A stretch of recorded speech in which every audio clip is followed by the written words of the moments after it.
Isa na namang kalapati natin ang nadagit mga kalapatids. Diyan naman daw sa may Caloocan. So ito yung picture. Ayan. So, hindi ko pa lang napahinga ng video kung meron silang video ng kalapati. Pero ito daw yung picture. Ayan. So dalawa yung picture mga kalapatids. Ayan. Dalawa actually nag-chat sa akin. Yung isa nakalimutan ko naman kung sino. No? So check natin ngayon kung yung kalapati na yun sa atin nga, kasi baka mamaya suksok lang pala kasi grisel na ganung kulay, wala na akong matandaan. So check natin, tara. Siya si Idol Madla, nakakahanga, may mga hawak, gandang linyada. Ika'y inspirasyon kung bakit hanggang ngayon ako'y palaging kumakarera. So base dun sa pagtingin ko sa pedigree mga kalapatids, ito yung nakita ko. So yung ring na UFC 12153 pagmamayari mga kalapatids na itong si Boss Edwin Pareño mga kalapatids. Ayan. So yung Grisel yung tatay ito. So Taiwan yung magulang, and then yung tatay is Merwe Cross Koopman. So anak to nung itim dun sa baba, tapos anak siya nung Grisel na Taiwan bird natin, no? So ayan yung line niya, PBDM Koopman Taiwan. So nakuha nito ni Boss nung December 23, 2023. So 1 year na din yung nakuhang ibon. Ngayon, search natin dito. 12153. Ito, pag search natin yung 12153, ito lalabas na. So ito yung ibon na yun dati mga kalapatids. Ayan o. So ibon nga natin yun mga kalapatids, yung nahuli ni Boss Idol. So chat ko si Idol ngayon. Ngayon ko palang chat, no? Pagmula nung nag-message siya sa atin. So ito yung pedigree. Parang napadala ko na yung ibon niya dati, nadagit din, ibon din niya mga kalapatids yung nadagit diba? Nung may sinuli tayo nakaraan, sa kanya din yun yung blue bar. So ito yung isang ibon. Ayan, ito ngayon yung ibon. Iba na itsura niya mga kalapatids. So kasi nung na-acquire niya to, YB pa, pero ngayon ito, dito may edad na. So kung compare natin yung itsura nila, ibang-iba na yung itsura. So ito yung picture ng isa. Ayan, patong natin sa screen. Tapos ito na yung picture niya dati. So UFC 12153. Hindi lang kita yung pedigree niya dito na may peds, ay na may perso ring, pero ayan yung ibon. So tama, sa atin yun. So ayan, nakita nyo mga kalapatids yung kalapate.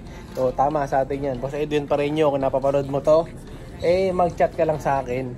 Ayan. So sa kanya din yung ibon na dati, yung blue bar. Tama, naalala ko na yung blue bar sinasabi sa inyo. Ibon din niya yun, yung sinuli natin sa kanya, pinadala natin sa Manila. Sa kanya yun, sa kanya. So siguro yung mga binili niya sa atin tinuruan niya, tapos ayun, nadagit, no? Ngayon ito nga pala, masamang balita kasi si Warden number 2 natin wala na mga kalapatids, nadali siya kasi nagkasakit Ngayon ito, tingnan natin.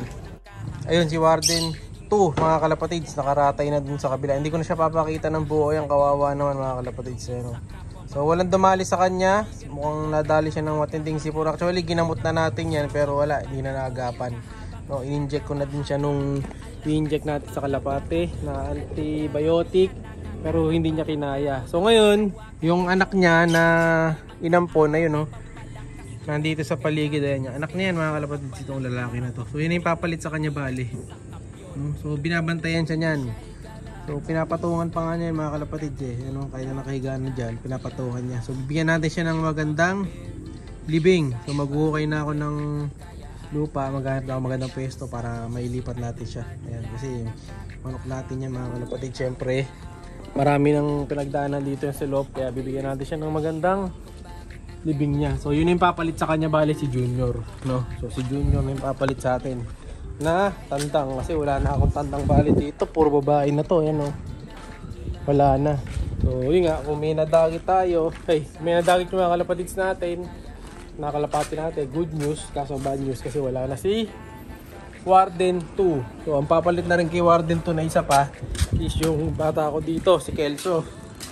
Ito, mapem, iyak ko Ito si Kelso naman, nandito. Ayan, ito naman si Kelso, yung isa kong manok dito mga kalapatids.